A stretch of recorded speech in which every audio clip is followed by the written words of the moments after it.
Happy Wednesday, everybody. Welcome to another edition of Live with Liz.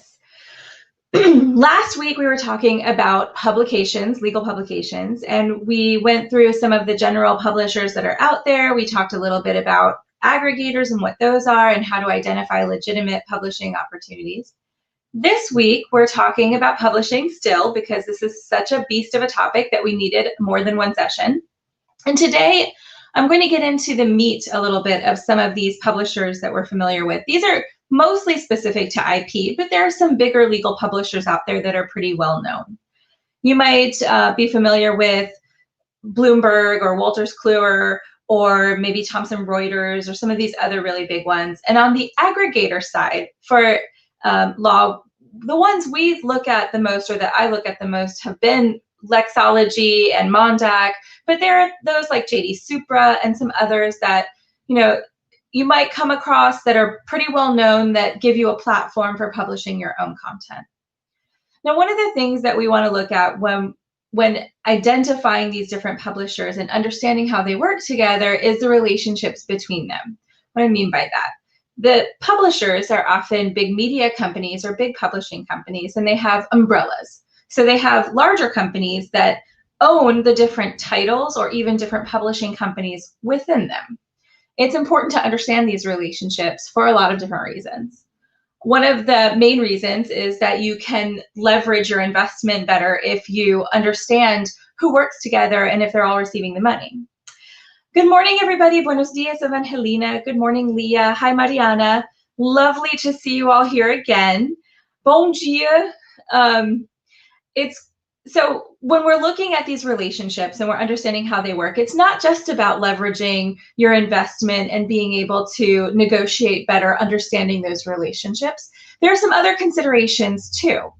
For example, if you know that a publisher where you have content or your advertising also has rankings, there might be some considerations there for how you advertise or publish your content with them. Another consideration is that and not just about the money or the rankings, but is the audience and the targeting and the distribution channel. So a lot of these companies that are doing publishers, hey, Chris, speaking of publishers, shout out to CTC Legal Media. A lot of these companies are not just publishing rankings and not just publishing titles that are relevant to your different areas of practice. They're also hosting events. They also have online content and different channels of distribution.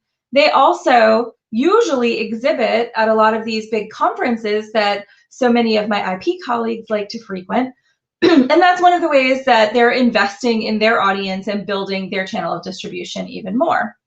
And then you've got a lot of digital content, you've got print media, and then you've got these events that they host. More frequently of late have been these webinars that we're seeing a lot of the media companies produce, but they also produce sometimes bespoke events, road shows, sometimes they host entire conferences that we're familiar with, and that gives you, for example, sponsorship opportunities and other avenues for advertising. This is important too because when we talk about that leveraging your investment, when you're looking at the different publishers, you don't just want to consider the different titles that they have. You also want to consider the opportunity that comes from maybe some of these other types of things that they're doing. So I look at it basically events, rankings, and then these titles where you can do content development, and of course the digital marketing channels. So the umbrellas. I mentioned a few already that you might be familiar with. Bloomberg, Thomson Reuters, Wolters Kluwer, and then the IP larger umbrellas, and actually, Chris, that's CTC Legal Media. For IP, you've got Euromoney as well as CTC, and you've also got Law Business Research, which, like other industries, there have been some changes in ownership in some of these. There have also been some mergers and some spin-offs. So Law Business Research and Globe Business Media combined a couple of years ago, and the IP division of Globe Business Media, now you see that under the same umbrella as Law Business Research. And this is all really important to know because it might affect the content that you choose to use. You want to understand that audience, so you know that certain content with one title might actually be in the channel of another title. Globe Business Media, for example, had what might be known to many of you, the World Trademark Review, and their ranking WTR 1000. They also house IAM Patent 1000. So very well-known, well-respected rankings and titles under what was Globe Business Media and now under Law Business Research. What is maybe surprising to know is that Law Business Research has a title in Latin America, the Latin Lawyer. And they also were the parent or running Who's Who Legal, another ranking that many of the firms are also invested in. Maybe you have a profile there, or maybe you've got a team providing information to these publishers, whether it's in the form of an investment as far as content goes, like paying for being able to distribute your own content like an article, or maybe you're providing press releases with updates on transactions that you're doing, which I think Latin Lawyer really focuses on those transactions that are relevant in different industries. They also like to report on things like people moving around, so you don't necessarily have always that content that's paid for. Where you have relationships, you might be able to leverage that relationship to get more visibility. So understanding how these all work together is crucial when you're putting together a media purchasing plan for the year. Now, let's take Euromoney for a minute. Let's look at this umbrella. So Euromoney, big company, it's a publisher. They do a lot of financial publications and not just legal. They have several different rankings as well. So they have, in the IP world, we're familiar with Managing IP as one of their titles. So they've got this title out there. They've also got IP Stars, and IP Stars for firms and for individuals. And it's a ranking that does research, and you have submissions. So Euromoney has MIP and IP Stars. They also have benchmark litigation, and benchmark, I think tax or finance or something in the financial world. So if you are a firm that's got a litigation practice and you've got an IP practice, you might be invested in more than one channel with them. This is starting to get confusing as you dive into it and put together a media purchasing plan. Another reason to really try and understand those relationships is because of how confusing they can become. So Euromoney, with their different titles, they also host events, and sometimes you can invest in custom events with them, and then maybe even think about the content that you want to publish with them alongside these events or alongside the events that they're attending. And I'll go back to Chris for a minute with CTC because of events, because I actually, with the story of CTC, I like these books that they produce. They're published, and the print, when I was in-house eons ago, I used to receive kind of a predecessor that Chris had worked on. And so I was familiar already with the type of publication when these came out. And, you know, they've got the trademark lawyer and the patent lawyer, now the life sciences title. And so these are highly relevant to intellectual property practitioners, but his experience and where they exhibit with CTC and where they have their channel of distribution also is relevant. So you want to consider where these publications go when you're making that investment. So when I put together a media purchasing plan, I like to consider all of these things. And I'm going to go back and touch on rankings for a minute.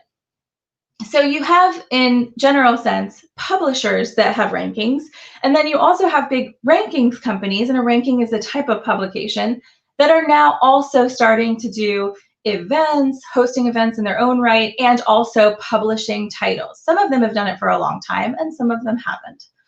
I'll give you some examples. Chambers and Partners is one of the more traditional rankings publications out there, and they recently started hosting events in the last couple of years.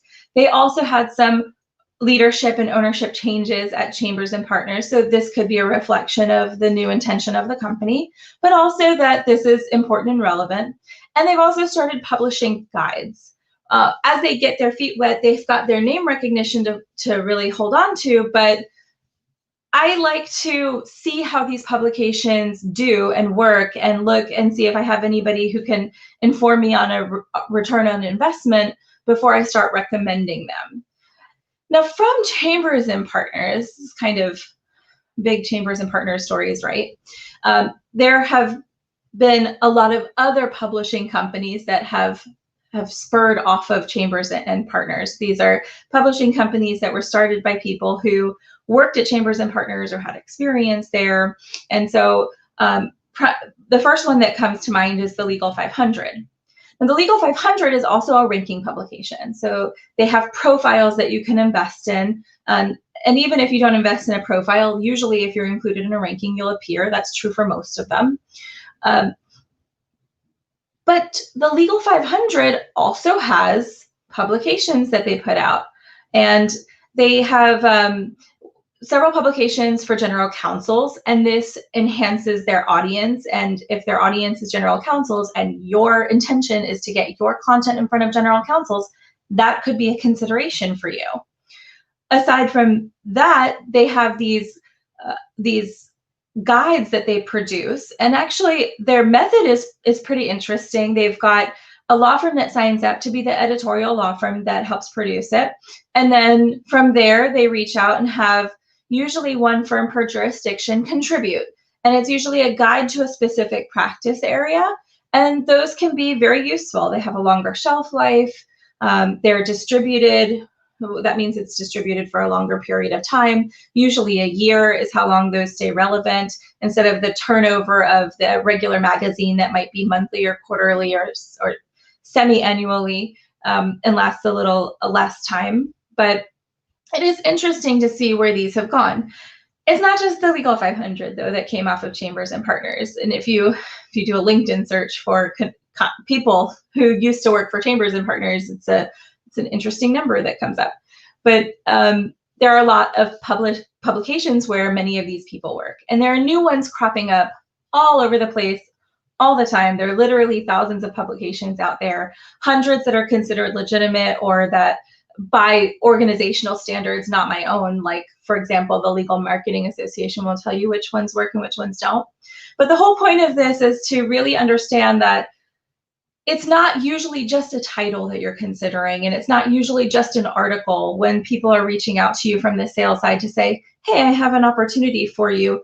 You want to take a step back and you want to think of that bigger picture and say, okay, how are these related to each other? Are these getting in front of the same audience? Is there an investment that I have alongside this that's with the same company that I don't even know, that I need to find out so that I can leverage the expense and make it and negotiate a better price if possible? And that's really important, and it's effective. It does work. And so that's also another reason that from Forward, in my role, I often suggest that media purchasing and media planning be done on an annual basis with semi-annual review, so that you know in advance and can budget for it and can prepare for it and can better negotiate those investments for the firm. And that's basically why it's so important. I've got some interesting infographics that kind of display some of these relationships, mostly relevant to IP firms, but there are some other bigger umbrellas out there that are more. So if anybody's interested in the infographic, mention this video in an email or a message to me. You can contact me on social, or you can email solutions@firmforward.com, and we'll send that infographic out to you just so that you can see some of these relationships, and some of them might be unexpected. And for the next Live with Liz, stay tuned. We're going to shift gears a little bit, and we'll start talking about social media. And this, I love digital marketing and social media. And if you have any questions at all, again, solutions@firmforward.com for your questions. And I'm really excited about next week's topic. And then we've got some additional topics planned. So stay tuned for Live with Liz next Wednesday, 15 minutes to get your day started or to end it if you're somewhere else. Thanks for joining me here, and I look forward to seeing you next time. Bye, everybody.